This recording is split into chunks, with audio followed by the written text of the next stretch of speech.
Em nome do Pai, e do Filho, e do Espírito Santo. Amém. Queridos irmãos e irmãs em Cristo, hoje, 13 de fevereiro, quinta-feira da quinta semana do tempo comum. O evangelho que iremos escutar é tirado do capítulo 7 de São Marcos, versículos de 24 a 30. Naquele tempo, Jesus saiu e foi para a região de Tiro e Sidônia. Entrou numa casa e não queria que ninguém soubesse onde ele estava. Mas não conseguiu ficar escondido. Uma mulher que tinha uma filha com o espírito impuro ouviu falar de Jesus. Foi até ele e caiu a seus pés. A mulher era pagã, nascida na Fenícia da Síria. Ela suplicou a Jesus que expulsasse de sua filha o demônio.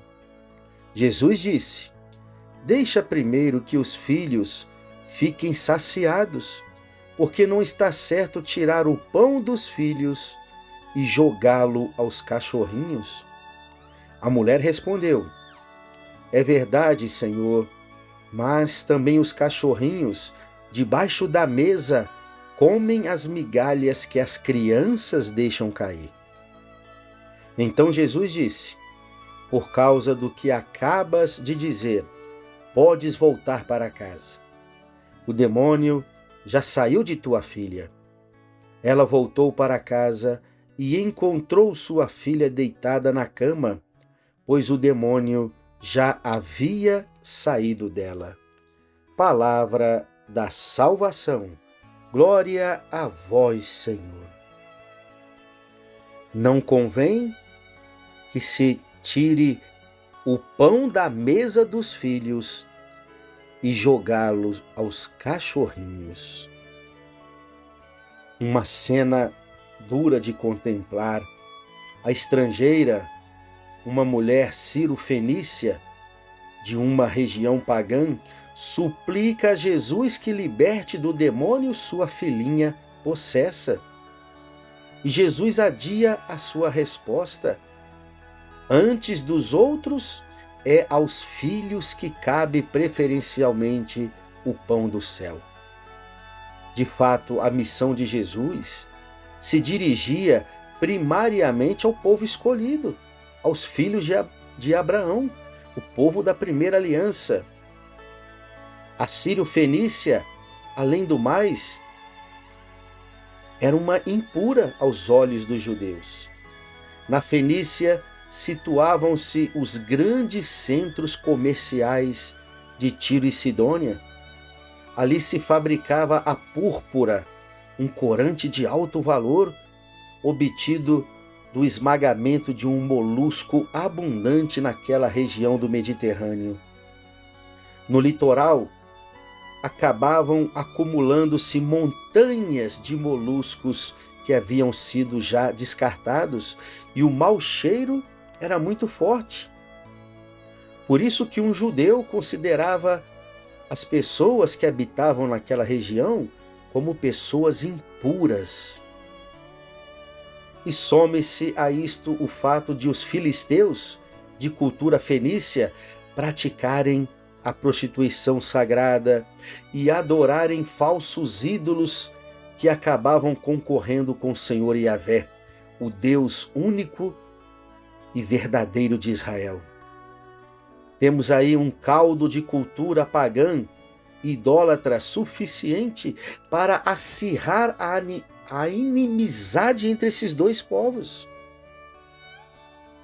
Não admira que Israel depreciativamente chamasse de cães aos pagãos idólatras. E realmente, não de forma ofensiva, mas todo pagão era considerado um cão errante. Como ainda hoje podemos dizer, todo aquele que não conhece o Cristo é como um cão errante, que corre de um lado para o outro sem saber em qual direção seguir. Porque quem ainda não segue o Cristo não segue o caminho a verdade e a vida. Para os judeus, os povos pagãos eram chamados de cães, né? Porque ainda erravam longe da verdade e dos mandamentos divinos. Mas esta mulher Ciro-fenícia era uma mulher admirável na sua fé. Também tinha uma filha, e se Deus sabia alimentar os seus filhos com o pão cotidiano, ela também estava disposta a lutar por sua cria. Sua filhinha, que também necessitava de ao menos uma migalha que viesse do coração misericordioso de Deus em favor de sua filha, que necessitava de libertação. Mesmo quando o mestre faz o áspero contraste entre filhos e cães, ela se mantém firme. Talvez nós, no lugar desta mulher, ao ouvir estas palavras de Jesus tão duras, não convém tirar o pão da mesa dos filhos para jogá-lo aos cachorrinhos? Com certeza, nós talvez iríamos embora, aborrecidos, profundamente revoltados com Jesus. Agora, com notável humildade, sem se deixar afastar pela recusa inicial de Jesus, ela se mantém firme na sua fé, se mantém firme na sua convicção de que Jesus era o único que podia libertar a sua filhinha. E por isso, ela não pretende usurpar o pão que cabia aos filhos, ao povo da primeira aliança, mas está de olho tão somente nas migalhas que os filhos poderiam deixar cair debaixo de suas mesas. E naturalmente, as migalhas que caem debaixo das mesas acabam alimentando também os filhotes dos cães. Por isso mesmo, a fé insistente, convicta e firme desta mulher acaba seduzindo o coração de Jesus. Ah, como nós, os filhos, temos desperdiçado o pão que Deus nos dá. O pão da palavra, que podemos nos alimentar a cada dia, o pão da Eucaristia, que chega a mofar nos sacrários de nossas igrejas. E quantos, até mesmo nos fins de semana, aos domingos, o dia do Senhor, deixam de ir à igreja, deixam de ir buscar o alimento da palavra e da Eucaristia, por causa de tantas outras coisas e até mesmo diversões que colocam acima de Deus. Como pode um católico não ter fome da palavra de Deus? Como pode um cristão não ter fome da Eucaristia? Também não adianta nos aproximarmos da Eucaristia, este pão que Deus oferece aos seus filhos, de qualquer maneira, sem estarmos com a nossa confissão em dia, sem estarmos em estado de graça. Eu já ouvi muitos fiéis paroquianos a dizerem assim para mim: Padre, eu estava em pecado mortal e eu pedi ao meu sacerdote para me confessar antes da missa, porque eu não queria ficar fora da comunhão naquela missa. E ele disse: pode comungar tranquilamente, meu filho, minha filha. Depois você se confessa. Não faça isso, meu irmão, minha irmã. Esta não é a orientação da igreja. Deus quer dar, sim, o seu pão celeste para os seus filhos, a Eucaristia. Mas não podemos nos aproximar deste sacramento se a nossa consciência nos acusa de um pecado mortal, de um pecado grave.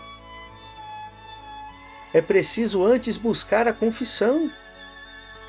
E se naquela missa eu não vou poder me confessar antes, então que eu participe da missa com meu coração contrito, humilhado, me alimentando sim do pão da palavra, mas na hora da comunhão, fazendo apenas a minha comunhão espiritual, com um coração verdadeiramente contrito e depois, assim que possível, buscar a confissão para voltar a comungar.